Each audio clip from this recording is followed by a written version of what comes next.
26 de noviembre de 1504, una noticia se promulgó con premura a través de todos los correos de Occidente. Isabel I, soberana del Reino de Castilla, había muerto después de largos padecimientos en la villa castellana de Medina del Campo. La gran artífice de la unidad y el esplendor de España, adorada como una figura poco menos que divina por sus fieles súbditos, dejaba el mundo a los 53 años de edad. Por aquellos días de noviembre de 1504, la noticia de la desaparición de Isabel llegaba a la ciudad portuguesa de Coimbra, en donde en un convento de la Orden de Santa Clara se encontraba enclaustrada Juana, sobrina de la monarca fallecida e hija del anterior rey, Enrique IV. Isabel y Juana, herederas rivales del trono de Castilla, fueron las voces antagónicas de un drama que tuvo como escenario a toda la península ibérica.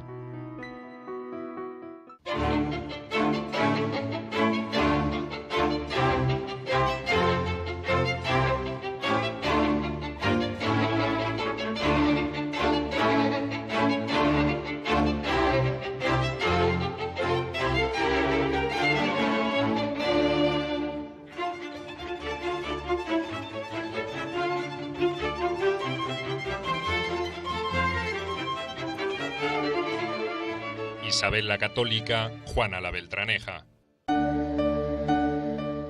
El 21 de julio de 1454, la muerte del rey Juan II de Castilla dio paso a la coronación de su primogénito, el príncipe Enrique.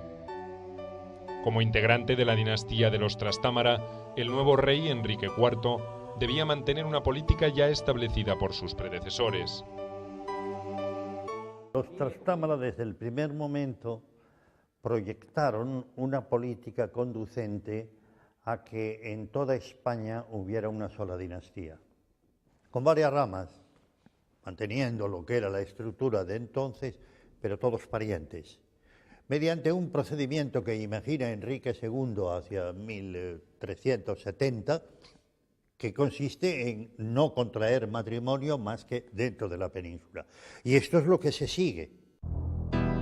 En 1455, siguiendo los férreos principios dinásticos de los Trastámara, Enrique IV desposó en segundas nupcias a Juana de Portugal, hermana del rey Alfonso V. Previamente había revocado su matrimonio con Blanca de Navarra, con quien no había conseguido tener hijos. Con este nuevo enlace, Enrique IV sellaba una alianza política entre dos poderosos reinos de la península ibérica, pero al mismo tiempo profundizaba una relación beligerante con la corona de Aragón, cuya solución no llegaría a haber durante su reinado. Son 4 reinos, 4 territorios cristianos: Portugal, Castilla, Aragón, Navarra. Y luego en el sur queda el último emirato musulmán, el Reino de Granada. Entre los demás reinos, los principales son Portugal, Castilla y Aragón. Y claro, la idea general era reconstituir la unidad política que había sido la norma de la península antes de la invasión musulmana, antes de 711. Reconstituir la unidad política suponía entonces que esto se hiciera por vía de enlaces matrimoniales entre familias reales. Y entonces Castilla, situada geográficamente en el centro de la península, tenía en realidad la elección. O sus reyes establecían un enlace matrimonial con Portugal, entonces se hacía una doble monarquía Castilla-Portugal, o bien se hacía el enlace matrimonial con un príncipe de la corona de Aragón, y entonces tendríamos una doble monarquía Castilla y Aragón. Junto con el trono de Castilla, Enrique IV había heredado una conflictiva situación interna, promovida por los estamentos más poderosos de la nobleza castellana, que reclamaban una mayor participación en los asuntos de Estado. Los intereses de esa clase opositora se hallaban representados entonces por Juan Pacheco, marqués de Villena, un antiguo servidor de Enrique, que devendría en el principal conspirador contra su gobierno. Algunos de los medios con que las facciones antagónicas intentaron desde un comienzo socavar el reinado de Enrique IV fueron argumentos que ponían en duda la legitimidad de su segundo matrimonio. Entre otras cuestiones, estos aludían a una supuesta impotencia sexual padecida por el rey, quien en adelante pasó a ser conocido por sus enemigos como Enrique el Impotente. Enrique IV casó primero con Blanca de Navarra de Aragón. Este matrimonio fue declarado nulo por un juez que no tenía competencia para ello, que era un arcediano, simplemente a quien se le había encargado la administración de la sede vacante de Segovia. Naturalmente, una sentencia de este tipo tiene dos defectos fundamentales que hay que corregir. Primero, tendría que haber sido confirmada por el Papa, no lo fue nunca. Pero la segunda opción es que si la razón de nulidad del matrimonio es la impotencia de Enrique y no la de su mujer, eso quiere decir que no puede ser válido un futuro matrimonio, no está en condiciones de casarse. Este es el gran problema que se plantea. Como parte de la familia real de Castilla, se encontraban en la corte los infantes Isabel y Alfonso. Al igual que Enrique IV, eran hijos del difunto Juan II, pero de distinta madre, Isabel de Portugal. La infanta Isabel, futura reina católica de Castilla, había nacido el 22 de abril de 1451 en el austero Palacio Real de la Villa Castellana de Madrigal. 2 años más tarde nació su hermano Alfonso. Hacia 1460, la falta de descendencia del matrimonio Enrique IV y Juana de Portugal convirtió a los infantes de Castilla en piezas clave de la política interna del reino. En caso de que el rey falleciera, estos serían sus herederos legítimos. Por su condición de varón, Alfonso tenía prioridad sobre Isabel.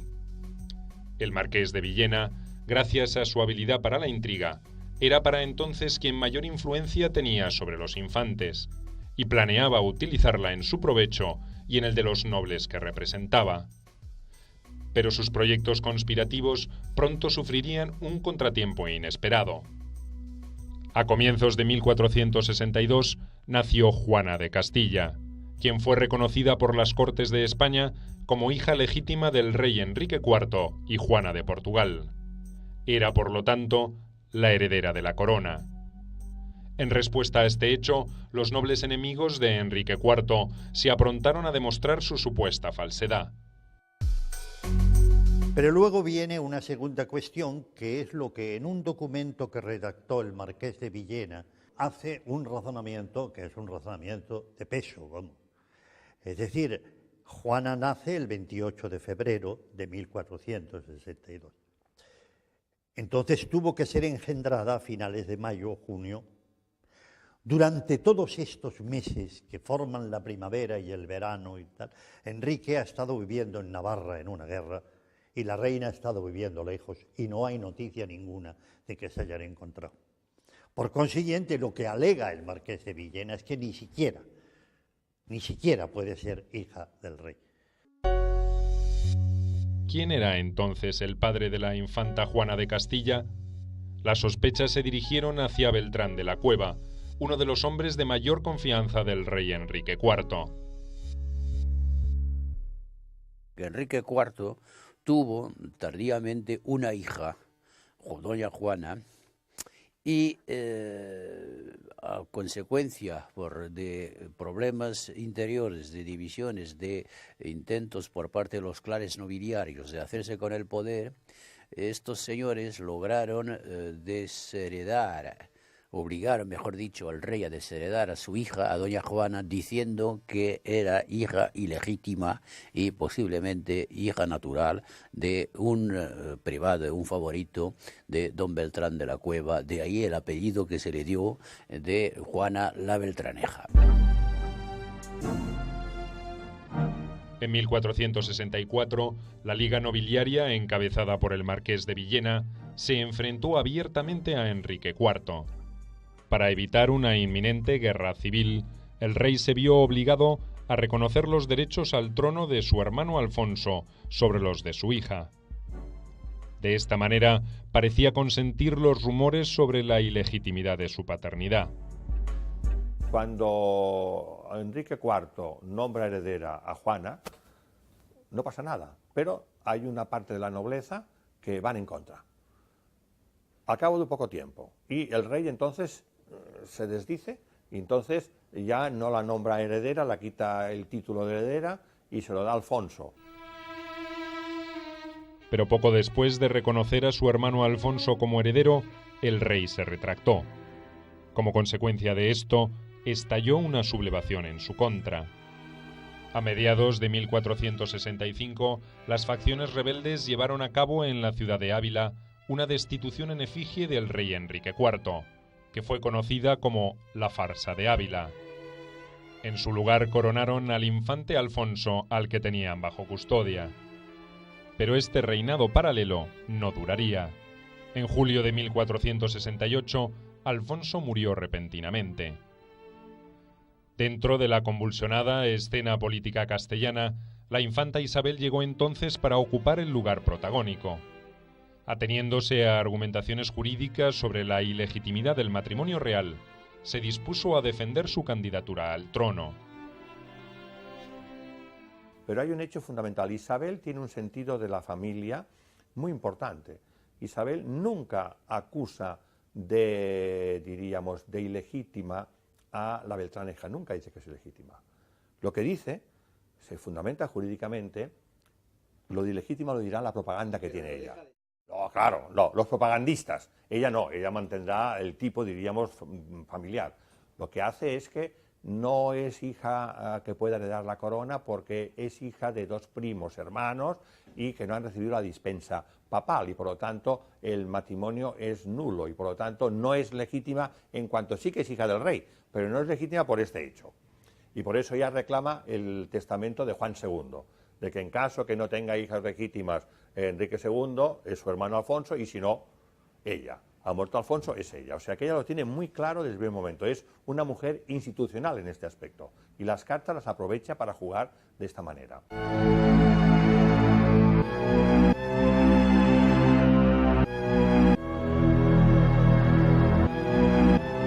Decidida a hacer valer sus derechos sucesorios sobre los de Juana de Castilla, Isabel procuró que se alinearan tras de sí los nobles enemistados con Enrique IV.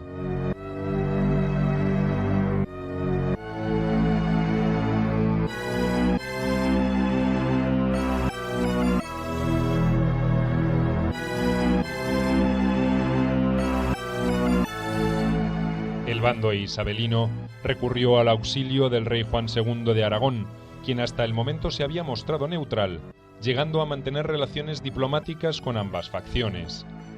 Finalmente, este no dudó en expresar su apoyo a Isabel. Un agravamiento de las relaciones entre dos poderosos reinos de España se avecinaba. En torno a las figuras de Juana y de Isabel, maduraba un cruento conflicto nacido en el seno mismo de la familia real de Castilla. Hay unos que quieren que sea Juana la Beltraneja porque es débil y la quieren dominar. Y los que apoyan a Isabel también la ven joven y débil y la pueden dominar. Después lo que pasa es que cuando gane la batalla o la partida Isabel no la podrán dominar. La tía y la sobrina, que por otro lado se querían mucho, porque Isabel fue la madrina de bautismo de Juana y le tenía mucho aprecio a la niña, solo que le distanció la política y la ambición de Isabel de querer ser reina. Es decir, si yo soy reina, ella no puede serlo. Era inconjugable y pudo más la pasión política que el sentimiento casi filial que tenía por Juana. Pues bien, ese enfrentamiento familiar se convierte en un enfrentamiento político, de dos opciones, o la portuguesa o la aragonesa. O sea que es muy interesante porque sucede un problema familiar y también un problema dinástico, un problema de ambiciones familiares y un problema dinástico, dentro de las ramas ya de los trastámares. En septiembre de 1468, Enrique IV firmó un acuerdo con Isabel sobre la sucesión del trono castellano. En la aldea abulense de Guisando, Enrique IV reconoció a Isabel como su heredera legítima, siempre y cuando ésta se uniera en matrimonio con alguien de su elección. El rey, sin más alternativa, sacrificaba así el destino de su hija Juana. Enrique IV planeaba casar a Isabel con su cuñado el rey Alfonso V de Portugal, y al hijo de este, Juan, con la recién desheredada Juana. De esta manera ella sucedería a Isabel en el trono de Castilla si ésta llegaba a morir sin hijos legítimos. Pero Isabel, faltando a lo acordado con su hermano, se casó en secreto en Valladolid el 18 de octubre de 1469 con Fernando, príncipe heredero de Aragón y rey de Sicilia. Enrique IV estaba efectivamente totalmente opuesto a que su media hermana se casara, porque esto le destrozaba los planes. Entonces había mucho interés por parte de los dos nobles, de Fernando e Isabel, en que nadie se enterara de que se iban a casar. El secreto era indispensable para evitar que el rey Enrique IV tomara medidas para impedir que se produjera el matrimonio. Y cuando se hizo, bueno, ya estaba hecho. Para llevar a cabo la boda, que se había convertido en un delicado asunto de política internacional, Isabel y Fernando debieron recurrir a un artilugio que ocuparía un lugar de privilegio en el anecdotario de la historia española. De ahí esta historia muy novelesca, además, y romántica del príncipe don Fernando, que se desplaza a Castilla disfrazado, para no llamar la atención, disfrazado de mercader, pues dando rodeos hasta que por fin entra en Castilla, se pone bajo la protección de amigos de su novia y ella, al enterarse, se presenta también en Valladolid, donde reside, donde ha ido a hospedarse Fernando, y una noche se encuentran los dos y entonces dice la historia que uno de los secretarios de la princesa, al entrar en el salón donde estaba la corte, el séquito de Fernando, le señaló con el dedo diciéndole: ese es su novio. En respuesta al casamiento de Isabel, Enrique IV juró ante las Cortes la legitimidad de su hija Juana y revocó los acuerdos de Guisando en 1470. Luego ofreció a su hija en matrimonio al duque de Guyena, hermano del rey Luis XI de Francia. Pero la boda nunca llegaría a realizarse debido al fallecimiento del duque en 1472. Durante los 2 años siguientes, Enrique IV buscó desesperadamente concertar un casamiento conveniente para su hija Juana. En ese tiempo, llegó a considerar como posibles candidatos a miembros de la corte de Aragón. Finalmente consiguió comprometerla con el rey de Portugal, Alfonso V. Enrique IV, obligado por la nobleza a desheredar a su hija, piensa que la única oportunidad que tiene su hija de volver a ser princesa heredera es contar con el apoyo de una potencia extranjera, Portugal.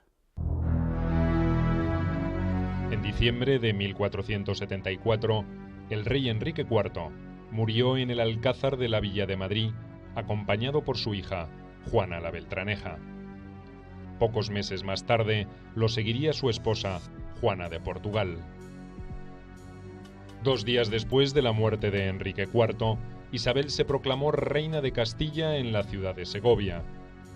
Las posibles soluciones jurídicas al conflicto sucesorio parecían agotadas. Tanto para el bando de Isabel como para el de Juana, el único arreglo radicaba en un enfrentamiento militar.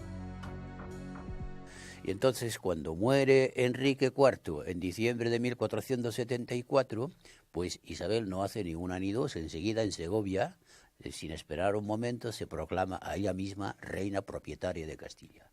Y claro, y ahí entonces corta enseguida todo intento de discusión que pudiera haber entre un clan, entre unos bandos y otros, y los que no están de acuerdo con esta manera de solucionar el problema, entonces se vuelven hacia la prima, hacia Juana la Beltraneja, para oponerla a la que se decía ser ahora reina y propietaria de Castilla. Y a raíz de esto se entabla una guerra civil entre castellanos para saber quién de Isabel o de Juana va a reinar, y esta guerra civil es también una guerra internacional porque Portugal entra para apoyar los derechos de la Beltraneja y Aragón entra también en conflicto para apoyar los derechos de Isabel, porque Isabel desde algunos años se había casado con el príncipe heredero de la corona de Aragón. Con el objetivo de defender los derechos sucesorios de Juana, sus partidarios solicitaron ayuda al entonces rey de Portugal, Alfonso V. A cambio de esto, ofrecieron en matrimonio a Juana lo que le permitiría convertirse en rey de Castilla. Alfonso V aceptó la propuesta y Juana la Beltraneja, detenida en la ciudad de Trujillo bajo la custodia del hijo del marqués de Villena, cifró sus esperanzas en el socorro de su nuevo prometido. Alfonso V se dispuso a defender con las armas el derecho usurpado a su esposa, y para ello contaba con una promesa de apoyo del rey de Francia, enemigo tradicional de la corona de Aragón. Pero esta ayuda nunca llegaría. Había una tradicional rivalidad entre Francia y Aragón.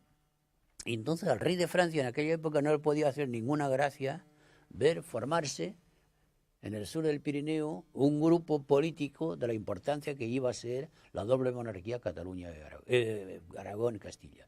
De ahí que apoyara a las pretensiones de Portugal, es decir, de la Beltraneja. Lo hizo porque efectivamente a él, al reino de Francia, a los reyes de Francia, les interesaba debilitar el futuro bloque político que se estaba constituyendo en el centro de la política. Las tropas leales a Isabel, ubicadas en las inmediaciones de la ciudad de Toledo, tenían bajo su control Ciudad Real y Badajoz. Los partidarios de Juana, en cambio, dominaban la ribera del Duero y Toro, lo que facilitaba el paso a Castilla de los ejércitos de Alfonso V. Pero Toro no tardó en caer en manos de las fuerzas isabelinas comandadas por Fernando de Aragón. En un acuerdo con Leonor de Navarra, esta impidió la llegada de las tropas francesas a tierras castellanas para auxiliar a Juana de Castilla. La suerte de Juana quedó sellada definitivamente en 1479 en la batalla de Albuera. Isabel, con la ayuda de su esposo Fernando de Aragón, había vencido. También hay que decir que Juana se movió extraordinariamente gracias al apoyo de Alfonso de Portugal, que veía una ocasión extraordinaria de establecer una unión dinástica entre la corona de Castilla y Portugal, él como rey de ambas coronas y ella como reina, es decir, la otra alternativa. Pero el movimiento de Isabel y el movimiento de Juana, que eran simétricos. La guerra por la sucesión del trono de Castilla llegó a su fin el 4 de septiembre de 1479, con la firma del Tratado de las Tercerías de Moura en Alcasovas. En este acuerdo, Juana la Beltraneja renunciaba definitivamente a sus pretensiones al trono y reconocía a su tía Isabel como heredera legítima de la corona de Castilla. A modo de indemnización, recibía la suma de 100.000 ducados. Después de que el rey Alfonso V hiciera anular el matrimonio, Juana ingresó en Portugal a la Orden Religiosa de Santa Clara.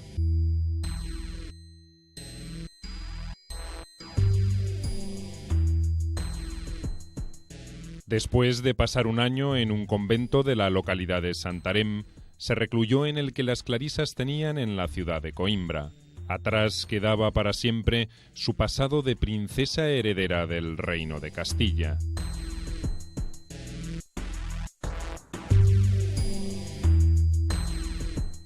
Tiene un gesto de dignidad, que es decir, conmigo no juegan.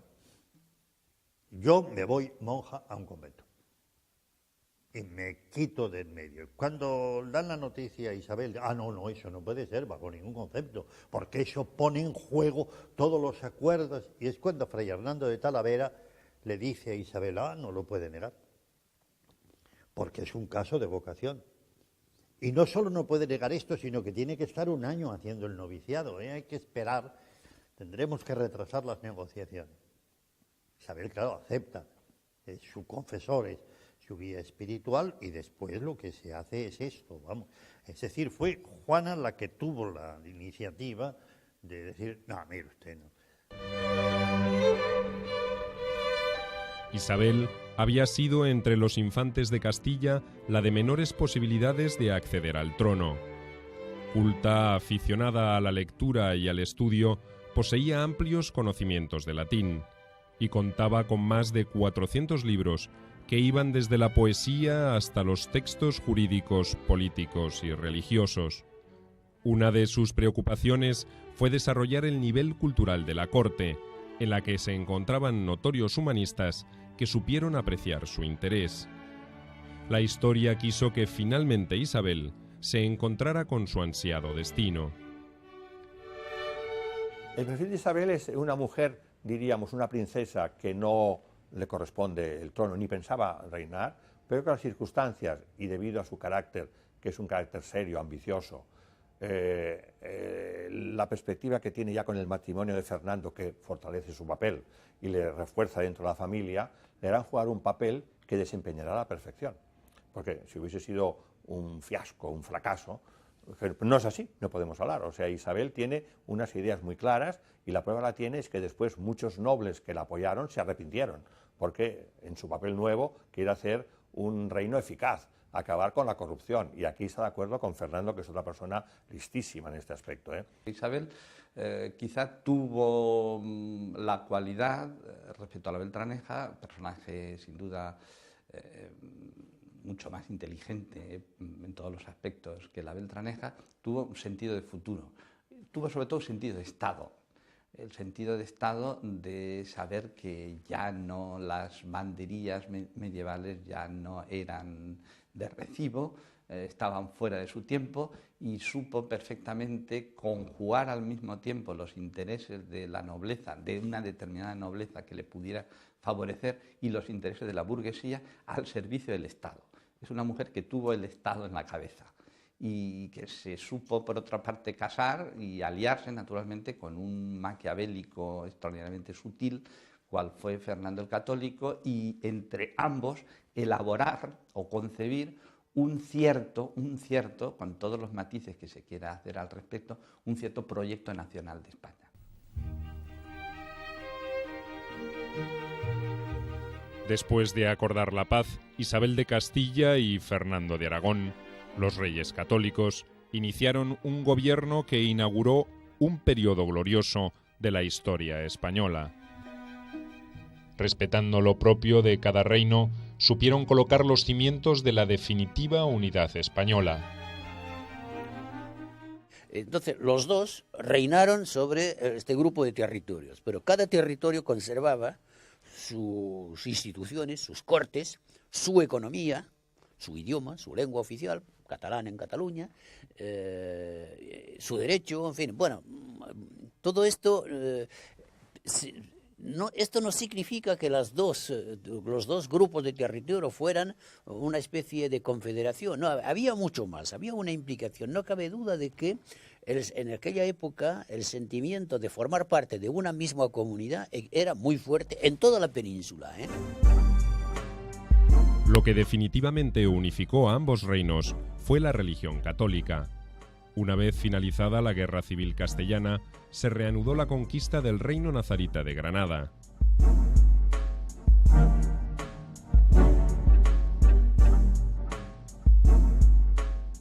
El 2 de enero de 1492, Boabdil, su último rey, se vio obligado a pactar y entregar la ciudad.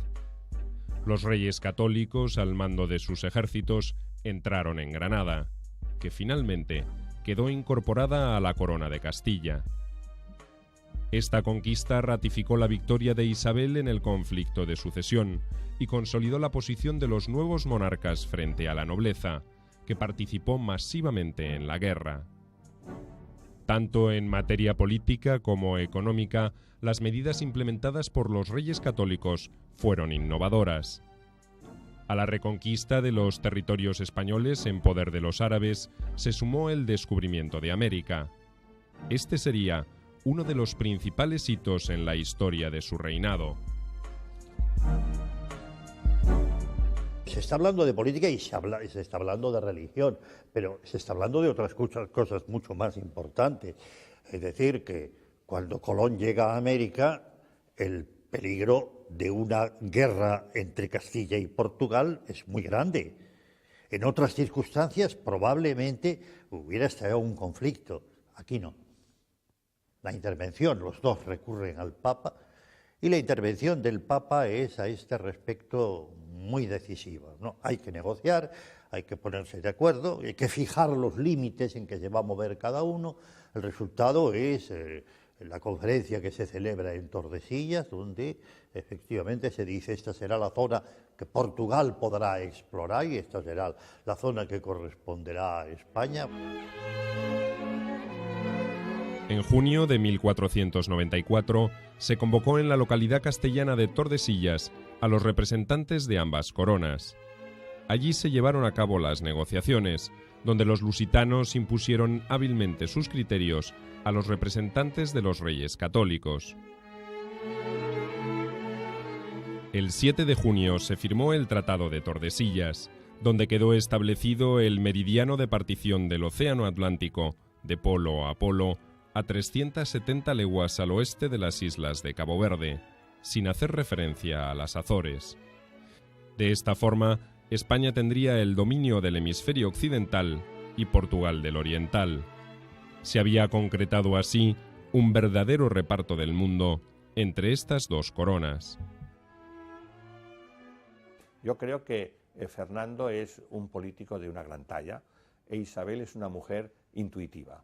Y la suma de los dos pues dio una cosa muy importante. Hoy en día en España se habla de que todos los males vinieron con los reyes católicos. No tienen idea de la historia. Los males no vinieron con los católicos. Los reyes católicos pusieron freno a muchos males.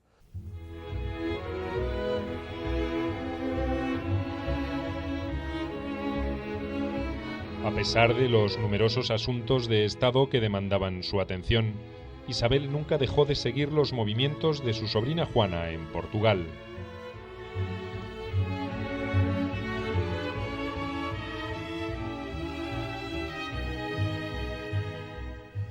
Cuando hacia el año 1500, ésta abandonó los hábitos en Coimbra y se estableció en Lisboa, la reina de Castilla gestionó infructuosamente ante la Santa Sede una orden para recluirla hasta su muerte en la vida conventual.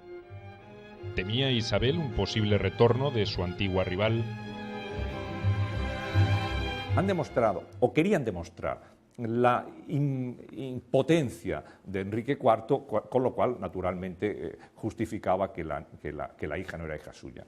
Pero eso no deja de ser un artificio de un juego de eso, de marketing, de legitimación de la reina, de la hermana, que asalta el poder y expulsa a la auténtica heredera a un convento a Portugal, pero no se atreve a ir más lejos y le tiene miedo, porque a Juana, la llamada Beltraneja, que sería reina de España, la llaman la señora en Portugal, ¿no? Y siempre la utilizan un poco ante la posibilidad de decir como la figura legitimista que podría retornar. Pero de ser ciertos, los temores de la reina Isabel permanecieron sin confirmación. Juana la Beltraneja nunca manifestó intenciones de volver sobre su pasado. La Beltraneja, la verdad es que la conocemos menos por motivos evidentes, ¿no? Porque desapareció del escenario político de una manera muy temprana y no se puede saber hasta qué punto hubiera podido influir de una manera u otra en el destino político de la península. Por lo poco que sabemos es que después de su salida de la escena, después de que se la encerraron en Portugal, ella, por lo visto, siempre se comportó como hija del rey.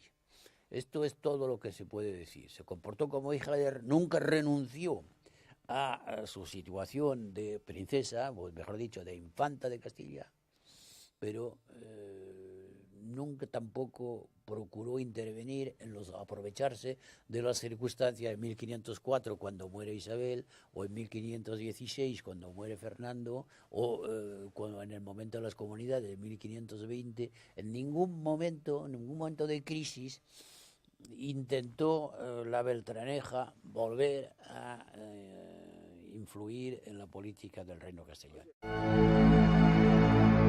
Isabel la Católica reinó hasta su muerte, acaecida en Medina del Campo, el 26 de noviembre de 1504. el cuerpo de la reina fue trasladado a la ciudad de Granada, donde sería inhumado, según había expresado entre sus últimas voluntades. Al poco tiempo, Juana la Beltraneja, quien llevaba una vida anodina en Lisboa con el título de excelente señora, recibió una curiosa propuesta matrimonial. Su pretendiente era el viudo de Isabel, Fernando el Católico, rey de Aragón y regente de Castilla. La muerte de Isabel había dejado a sus súbditos sumidos en la incertidumbre. Con este nuevo proyecto matrimonial, Fernando de Aragón intentaba mantener en su cauce habitual la vida política castellana. Una de las maneras elegantes de que Fernando recuperara el poder en Castilla era convertirse otra vez en rey consorte. Y claro, en un momento dado pensó que podría ser casándose con la Beltraneja, pero esto por lo visto no prosperó mucho. Yo creo que no prosperó mucho por motivos de política interior. Forma parte de esa historia sentimental absolutamente increíble que le comentaba hace un momento de la pobre Beltraneja, que se convirtió siempre en extraño, oscuro objeto de deseo, no de deseo personal por parte de los aspirantes a su mano, sino de instrumento posible para intervenir, para desembarcar en los intereses castellanos. La ironía es que el propio Fernando, efectivamente, uno de los proyectos fugaces que pasó por su cabeza después de la muerte de Isabel en 1504 fue solucionar, entre comillas, el problema de Castilla pendiente casándose con la Beltraneja. Detrás de este ofrecimiento matrimonial de Fernando de Aragón, ¿acaso se ocultaba un reconocimiento de la legitimidad de Juana como heredera del trono de Castilla? Juana la Beltraneja se negó a dilucidar este interrogante. Tras ver rechazada su oferta por Juana de Castilla, Fernando el Católico se casó en segundas nupcias con Germana de Foix, sobrina del rey Luis XII de Francia. Fernando se casa con Germana de Foix, pero bueno, se casa porque son los derechos de Navarra, ¿eh? Ojo. Y hay otra razón. En un momento en que Navarra está a punto de escapar del protectorado castellano para entregarse a Francia y tal, digo, muy bien, ahora vais a ver lo que es bueno. Yo me caso con Germana de Foix, que es la heredera de los señores de Foix, y lo que hago es reclamar esto. Y Navarra se incorpora voluntariamente. Él siempre piensa en clave política. En toda la política mediterránea, él tiene dos versiones, Fernando Católico. La versión, diríamos, de la clave mediterránea, los intereses patrimoniales de los astámaras aragoneses, y la versión, diríamos, de los astámaras castellanos. Y entonces, por eso, los matrimonios que tiene en mente, y al final vence la realidad de que era más joven, que era un factor, diríamos, real, frente al otro que tiene que sacarla, diríamos, casi de la ultratumba, para que nadie nos acordaba, en cierta manera, de la figura. Alejada definitivamente de la política castellana, Juana la Beltraneja permaneció en Portugal hasta su muerte, acaecida el 28 de julio de 1530 en la ciudad de Lisboa, cuando contaba 68 años de edad. La Beltraneja fue víctima de intereses muy contrapuestos a ella misma, aspiraron a su mano, fue presunta novia, digámoslo así, de un montón de candidatos que lo único que pretendían era aprovechar las circunstancias para involucrarse, para intervenir directamente en los intereses castellanos, que pudo, pero sin embargo siempre con ese componente de la reina que pudo ser reina de Castilla y cuya historia de haber triunfado su legitimidad, pues naturalmente esto nos obliga a plantearnos la hipótesis contrafactual de qué hubiera sido de España, de Castilla en primer lugar y de España en general, si efectivamente la Beltraneja hubiera sido reina de Castilla. Toda la historia de la unión territorial que promueve el matrimonio de los reyes católicos, por supuesto, no hubiera existido. Por lo tanto, quedará siempre como la reina que no pudo ser.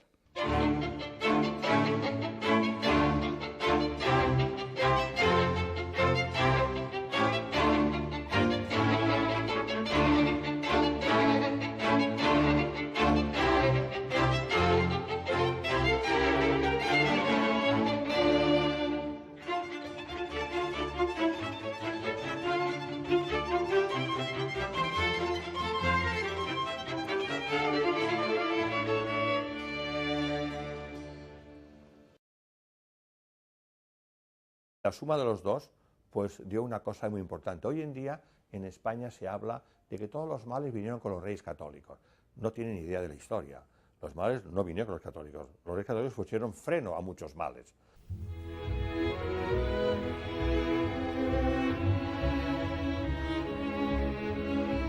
A pesar de los numerosos asuntos de Estado que demandaban su atención, Isabel nunca dejó de seguir los movimientos de su sobrina Juana en Portugal.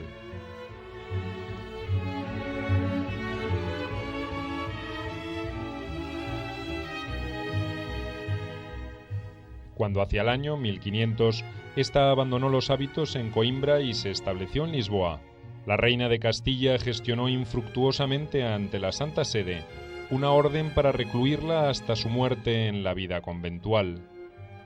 ¿Temía Isabel un posible retorno de su antigua rival? Han demostrado, o querían demostrar, la impotencia de Enrique IV, con lo cual, naturalmente, justificaba que la hija no era hija suya.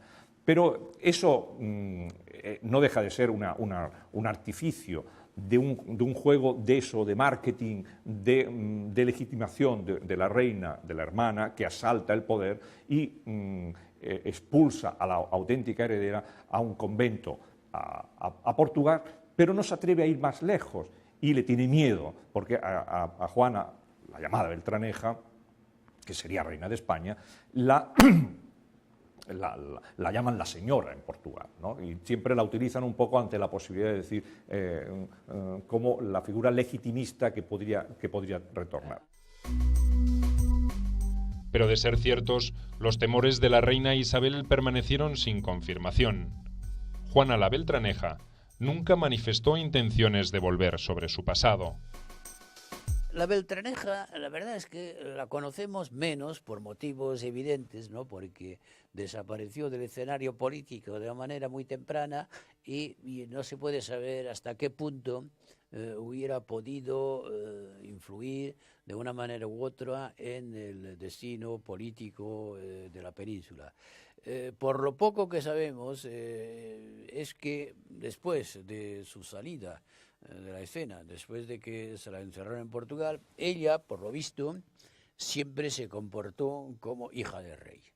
Esto es todo lo que se puede decir. Se comportó como hija del rey, nunca renunció a su situación de princesa, o mejor dicho, de infanta de Castilla, pero nunca tampoco procuró intervenir aprovecharse de las circunstancias de 1504 cuando muere Isabel o en 1500. No, esto no significa que los dos grupos de territorio fueran una especie de confederación. No, había mucho más, había una implicación. No cabe duda de que en aquella época el sentimiento de formar parte de una misma comunidad era muy fuerte en toda la península, ¿eh? Lo que definitivamente unificó a ambos reinos fue la religión católica. Una vez finalizada la Guerra Civil Castellana, se reanudó la conquista del Reino Nazarita de Granada.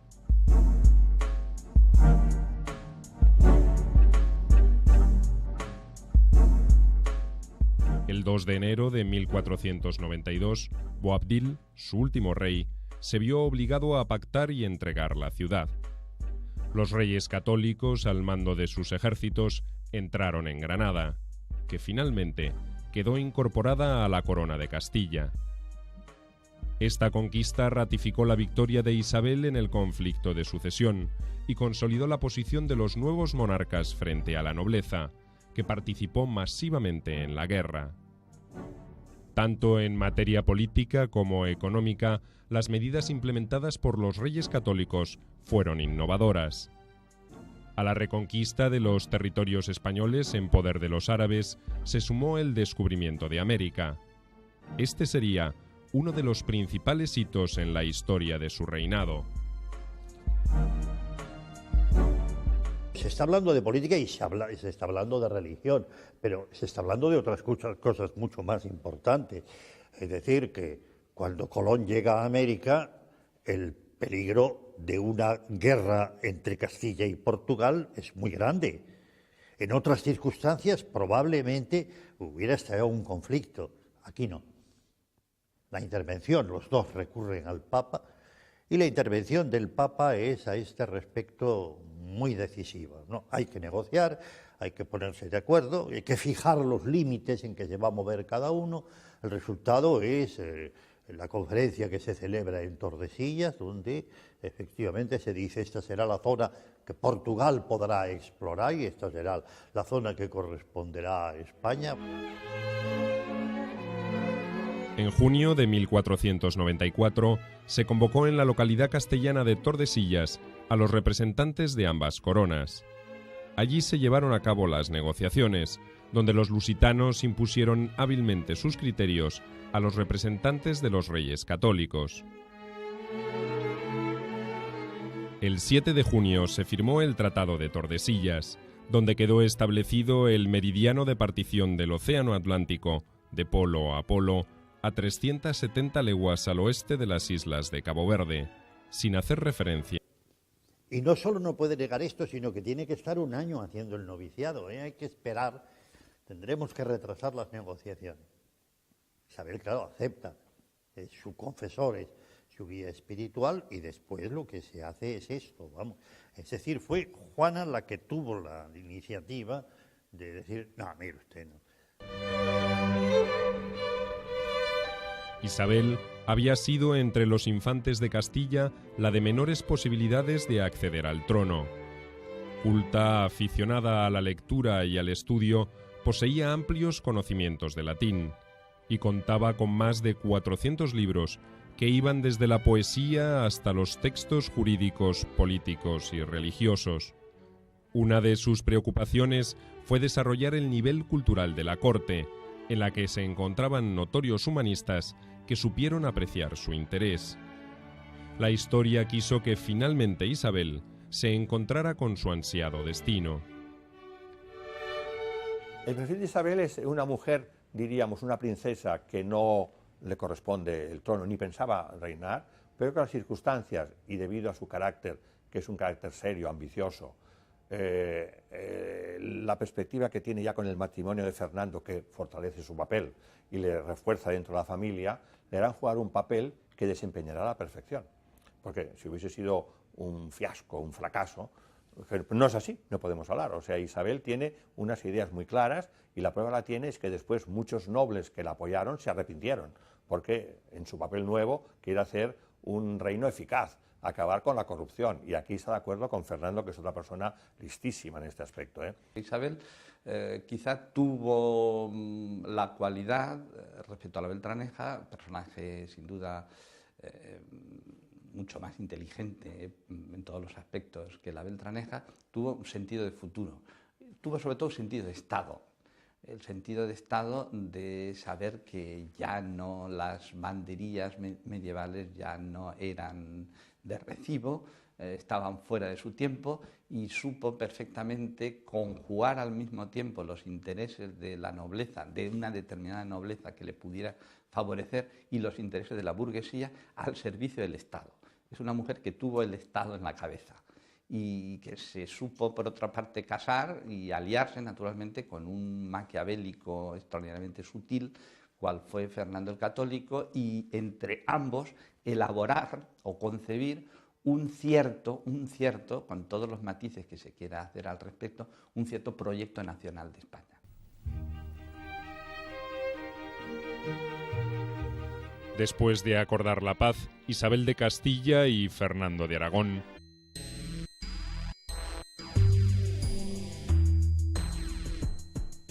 Después de pasar un año en un convento de la localidad de Santarém, se recluyó en el que las clarisas tenían en la ciudad de Coimbra. Atrás quedaba para siempre su pasado de princesa heredera del reino de Castilla.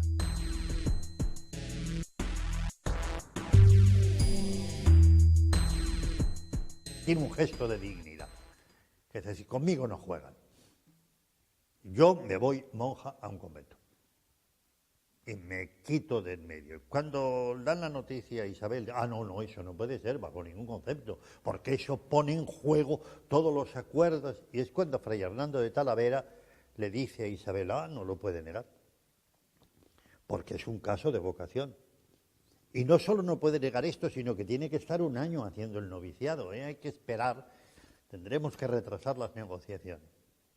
Isabel, claro, acepta, es su confesor, es su guía espiritual, y después lo que se hace es esto, vamos.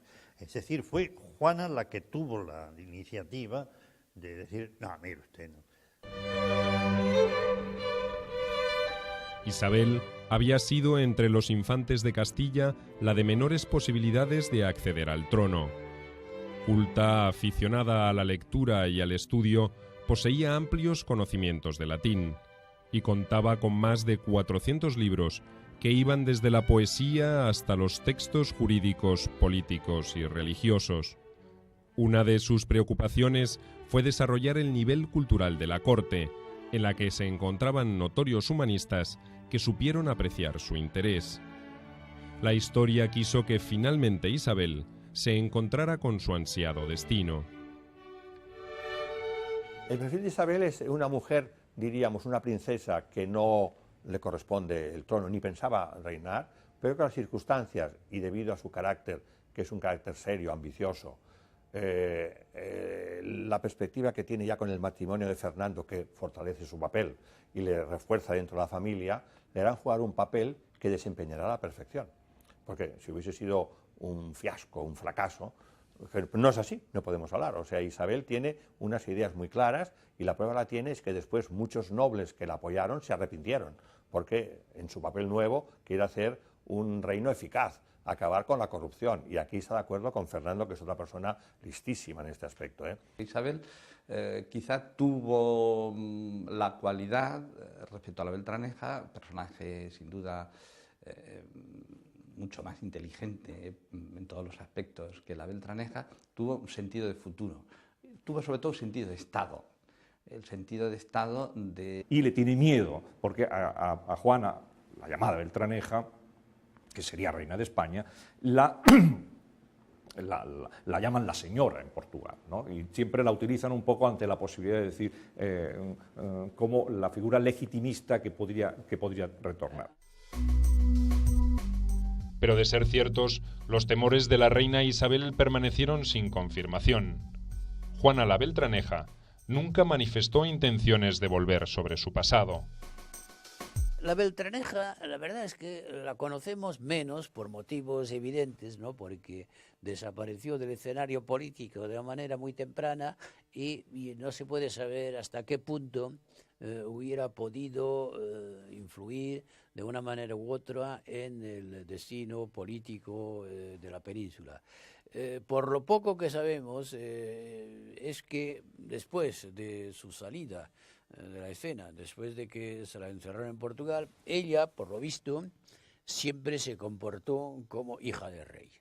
Esto es todo lo que se puede decir. Se comportó como hija del rey, nunca renunció a su situación de princesa, o mejor dicho, de infanta de Castilla, pero nunca tampoco procuró intervenir aprovecharse de las circunstancias de 1504 cuando muere Isabel, o en 1516 cuando muere Fernando, o cuando en el momento de las comunidades de 1520, en ningún momento de crisis intentó la Beltraneja volver a influir en la política del reino castellano. Isabel la Católica reinó hasta su muerte, acaecida en Medina del Campo el 26 de noviembre de 1504. El cuerpo de la reina fue trasladado a la ciudad de Granada, donde sería inhumado, según había expresado entre sus últimas voluntades. Al poco tiempo, Juana la Beltraneja, quien llevaba una vida anodina en Lisboa con el título de excelente señora, recibió una curiosa propuesta matrimonial. Su pretendiente era el viudo de Isabel, Fernando el Católico, rey de Aragón y regente de Castilla. La muerte de Isabel había dejado a sus súbditos sumidos en la incertidumbre. Con este nuevo proyecto matrimonial, Fernando de Aragón intentaba mantener en su cauce habitual la vida política castellana. Una de las maneras elegantes de que Fernando recuperara el poder en Castilla era convertirse otra vez en rey consorte. Y claro, en un momento dado pensó que podría ser casándose con la Beltraneja. Pero esto... En diciembre de 1474, el rey Enrique IV murió en el Alcázar de la Villa de Madrid, acompañado por su hija, Juana la Beltraneja. Pocos meses más tarde, lo seguiría su esposa, Juana de Portugal. 2 días después de la muerte de Enrique IV, Isabel se proclamó reina de Castilla en la ciudad de Segovia. Las posibles soluciones jurídicas al conflicto sucesorio parecían agotadas. Tanto para el bando de Isabel como para el de Juana, el único arreglo radicaba en un enfrentamiento militar. Y entonces, cuando muere Enrique IV en diciembre de 1474, pues Isabel no hace ni una ni dos, enseguida en Segovia, sin esperar un momento, se proclama a ella misma reina propietaria de Castilla. Y claro, y ahí entonces corta enseguida todo intento de discusión que pudiera haber entre un clan, entre unos bandos y otros, y los que no están de acuerdo con esta manera de solucionar el problema, entonces se vuelven hacia la prima, hacia Juana la Beltraneja, para oponerla a la que se decía ser ahora reina y propietaria de Castilla. Y a raíz de esto se entabla una guerra civil entre castellanos para saber quién de Isabel o de Juana va a reinar, y esta guerra civil es también una guerra internacional porque Portugal entra para apoyar los derechos de la Beltraneja y Aragón entra también en conflicto para apoyar los derechos de Isabel, porque Isabel desde algunos años se había casado con el príncipe heredero de la corona de Aragón. Con el objetivo de defender los derechos sucesorios de Juana, sus partidarios solicitaron ayuda al entonces rey de Portugal, Alfonso V.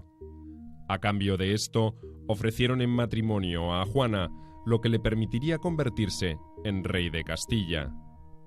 Alfonso V aceptó la propuesta y Juana la Beltraneja, detenida en la ciudad de Trujillo bajo la custodia del hijo del marqués de Villena, cifró sus esperanzas en el socorro de su nuevo prometido.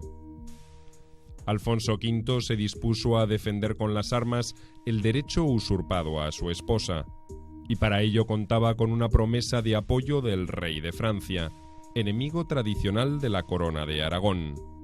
Pero esta ayuda nunca llegaría. Había una tradicional rivalidad entre Francia y Aragón. Y entonces al rey de Francia en aquella época no le podía hacer ninguna gracia ver formarse en el sur del Pirineo un grupo político de la importancia que iba a ser la doble monarquía Cataluña y Aragón y Castilla. De interés por parte de los dos nobles, de Fernando e Isabel, en que nadie se enterara de que se iban a casar. El secreto era indispensable para evitar que el rey Enrique IV tomara medidas para impedir que se produjera el matrimonio. Y después, cuando se hizo, bueno, ya estaba hecho. Para llevar a cabo la boda, que se había convertido en un delicado asunto de política internacional, Isabel y Fernando debieron recurrir a un artilugio que ocuparía un lugar de privilegio en el anecdotario de la historia española. De ahí esta historia muy novelesca, además, y romántica del príncipe don Fernando, que se desplaza a Castilla disfrazado, para no llamar la atención, disfrazado de mercader, pues dando rodeos, hasta que por fin entra en Castilla, se pone bajo la protección de amigos de su novia, y ella, al enterarse, se presenta también en Valladolid, donde reside, donde ha ido a hospedarse Fernando, y una noche se encuentran los dos, y entonces dice la historia que uno de los secretarios de la princesa, al entrar en el salón donde estaba la corte, el séquito de Fernando, le señaló con el dedo diciéndole: ese es su novio. En respuesta al casamiento de Isabel, Enrique IV juró ante las Cortes la legitimidad de su hija Juana y revocó los acuerdos de Guisando en 1470. Luego ofreció a su hija en matrimonio al duque de Guyena, hermano del rey Luis XI de Francia. Pero la boda nunca llegaría a realizarse debido al fallecimiento del duque en 1472. Durante los 2 años siguientes, Enrique IV buscó desesperadamente concertar un casamiento conveniente para su hija Juana. En ese tiempo, llegó a considerar como posibles candidatos a miembros de la corte de Aragón. Finalmente consiguió comprometerla con el rey de Portugal, Alfonso V. Enrique IV, obligado por la nobleza a desheredar a su hija, piensa que la única oportunidad que tiene su hija de volver a ser princesa heredera es contar con el apoyo de una potencia extranjera, Portugal. En diciembre de 1474, el rey Enrique IV murió en el Alcázar de la Villa de Madrid, acompañado por su hija, Juana la Beltraneja. Pocos meses más tarde, lo seguiría su esposa, Juana de Portugal. 2 días después de la muerte de Enrique IV, Isabel se proclamó reina de Castilla en la ciudad de Madrid. El rey Enrique IV murió en el Alcázar de la Villa de Madrid, acompañado por su hija, Juana la Beltraneja. Pocos meses más tarde, lo seguiría su esposa, Juana de Portugal. 2 días después de la muerte de Enrique IV, Isabel se proclamó reina de Castilla en la ciudad de Segovia. Las posibles soluciones jurídicas al conflicto sucesorio parecían agotadas. Tanto para el bando de Isabel como para el de Juana, el único arreglo radicaba en un enfrentamiento militar. Y entonces, cuando muere Enrique IV en diciembre de 1474, pues Isabel no hace ni una ni dos. Enseguida en Segovia, sin esperar un momento, se proclama a ella misma reina propietaria de Castilla. Y claro, y ahí entonces corta enseguida todo intento de discusión que pudiera haber entre un clan, entre unos bandos y otros, y los que no están de acuerdo con esta manera de solucionar el problema, entonces se vuelven hacia la prima, hacia Juana la Beltraneja, para oponerla a la que se decía ser ahora reina y propietaria de Castilla. Y a raíz de esto se entabla una guerra civil entre castellanos para saber quién de Isabel o de Juana va a reinar, y esta guerra civil es también una guerra internacional porque Portugal entra para apoyar los derechos de la Beltraneja, y Aragón entra también en conflicto para apoyar los derechos de Isabel, porque Isabel desde algunos años se había casado con el príncipe heredero de la corona de Aragón. Con el objetivo de defender los derechos sucesorios de Juana, sus partidarios solicitaron ayuda al entonces rey de Portugal, Alfonso V. A cambio de esto, ofrecieron en matrimonio a Juana lo que le permitiría convertirse en rey de Castilla. Alfonso V aceptó la propuesta y Juana la Beltraneja, detenida en la ciudad de Trujillo bajo la custodia del hijo del marqués de Villena, cifró sus esperanzas en el socorro de su nuevo prometido.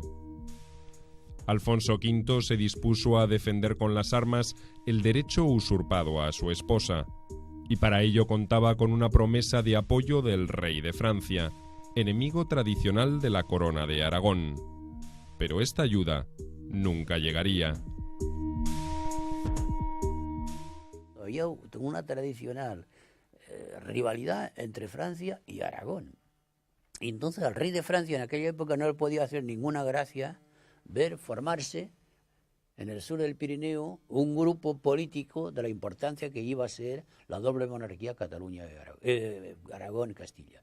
De ahí que apoyara a ese es su novio. En respuesta al casamiento de Isabel, Enrique IV juró ante las Cortes la legitimidad de su hija Juana y revocó los acuerdos de Guisando en 1470. Luego ofreció a su hija en matrimonio al duque de Guyena, hermano del rey Luis XI de Francia. Pero la boda nunca llegaría a realizarse debido al fallecimiento del duque en 1472. Durante los 2 años siguientes, Enrique IV buscó desesperadamente concertar un casamiento conveniente para su hija Juana. En ese tiempo, llegó a considerar como posibles candidatos a miembros de la corte de Aragón. Finalmente consiguió comprometerla con el rey de Portugal, Alfonso V. Enrique IV, obligado por la nobleza a desheredar a su hija, piensa que la única oportunidad que tiene su hija de volver a ser princesa heredera es contar con el apoyo de una potencia extranjera, Portugal. En diciembre de 1474, el rey Enrique IV murió en el Alcázar de la Villa de Madrid, acompañado por su hija, Juana la Beltraneja. Pocos meses más tarde, lo seguiría su esposa, Juana de Portugal. 2 días después de la muerte de Enrique IV, Isabel se proclamó reina de Castilla en la ciudad de Segovia. Las posibles soluciones jurídicas al conflicto sucesorio parecían agotadas. Tanto para el bando de Isabel como para el de Juana, el único arreglo radicaba en un enfrentamiento militar. Y entonces, cuando muere Enrique IV en diciembre de 1474, pues Isabel no hace ni una ni dos. Enseguida en Segovia, sin esperar un momento, se proclama a ella misma reina propietaria de Castilla. Y claro, y ahí entonces corta enseguida todo intento de discusión que pudiera haber entre un clan, entre unos bandos y otros, y los que no están de acuerdo con esta manera de solucionar el problema, entonces se vuelven hacia la prima, hacia Juana la Beltraneja, para oponerla a la que se decía ser ahora reina y propietaria de Castilla. Y a raíz de esto se entabla una guerra civil entre castellanos para saber quién de Isabel o de Juana va a reinar, y esta guerra civil es también una guerra internacional, porque Portugal entra para apoyar los derechos de la Beltraneja, y Aragón entra también en conflicto para apoyar los derechos de Isabel, porque Isabel desde algunos años se había casado con el príncipe heredero de la corona de Aragón. Con el